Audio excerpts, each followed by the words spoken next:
ሰላም ጤና ይስጥልኝ ልጆች እንደምን አላችሁ? እንደምን ሰነበታችሁ? ይህ ዛሬ ደግሞ ይዤላችሁ መምጣት የፈለኩትኝና ይዤላችሁ የቀረብኩት የአማርኛ ፊደሎችን ማወቅ ክፍል 2 ይሆናል። እንግዲህ በክፍል 2 ሁለተኛውን ፊደል መማር እንጀምራለን ማለት ነው። የመጀመሪያው ፊደል ደግሞ ለ ይባላል። ለ ነው የመጀመሪያው ፊደል። እቺ ለ ትባላለች።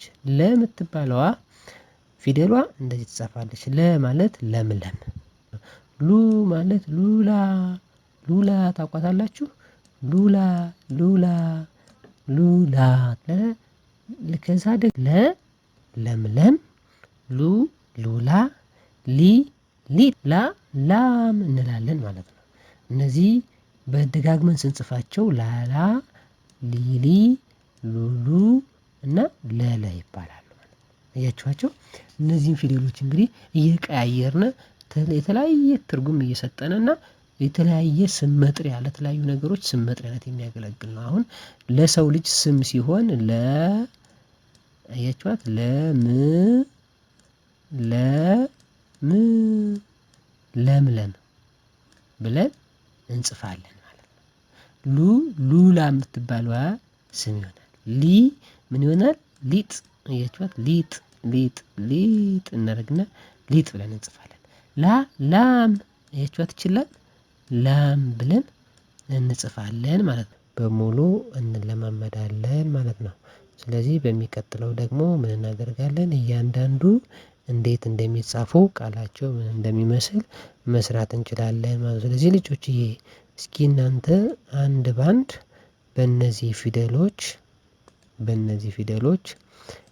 ፊደሎች እያያችሁ እስከላ ለሉሊላ በሚባሉት ቃላትን መስረታችሁ በእነዚህ ሌላ ቃል መስረታችሁ ወይም ሰርታችሁ ትልኩልኛላችሁ።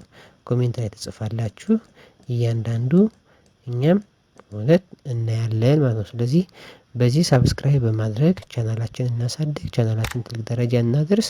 እናንተም ደግሞ እየሰራችሁ በደንብ ታሳዩኛላችሁ። ለጓደኞቻችሁ አርሱላቸው። በደንብ ለመለማመድ እንደዚህ አይነት ቦርድ ላይ ለመጻፍ ሞክሩ። ለምትባለዋ እንደዚህ ናት። ሉ አያችኋቸው ስንጽፋቸው። ሉ የምትባለዋ ደግሞ እንደዚህ፣ ሊ እንደዚህ፣ ላ እንደዚህ። በዚህ ውስጥ በደንብ ስንለማመድ ለ ወደዚህ ተመጡና ምን የሚል ቃል ይመሰርታል?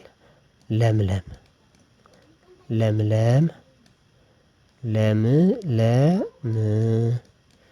አይደል ያልነው? ለምለም ብለናል። ሉ እዚህ ጋር ደግሞ ማን አለች? ሉላ ሉላ። ከዚህ ደግሞ ምን አለ? ሊጥ። ያችኋት? ሊጥ ሊጥ ሊጥ። ላ ምን አደረግናት? ላም ላም። ቃላቶችን መመስረት እንችላለን ማለት ነው። አያችኋቸው? እነዚህን ቃላቶች መመስረት እንችላለን። እናንተም ልክ እንደዚህ በእነዚህ ፊደሎች ቃላትን መስረታችሁ ወይም ደግሞ ቤታችሁ ባለ መለማመጃ ቦርድ እየሰራችሁ በሙሉ ታሳዩኛላችሁ ወይም ደግሞ ኮሜንት ላይ ለሉሊላ ብላችሁ ጽፋችሁ በዛ የኔ ኮሜንት ጽፉልኛላችሁ ማለት ነው። ሰላም ጤና ይስጥልኝ። መልካም ጊዜ ይሁንላችሁ። ሰላማችሁ ይብዛ። እናመሰግናለን።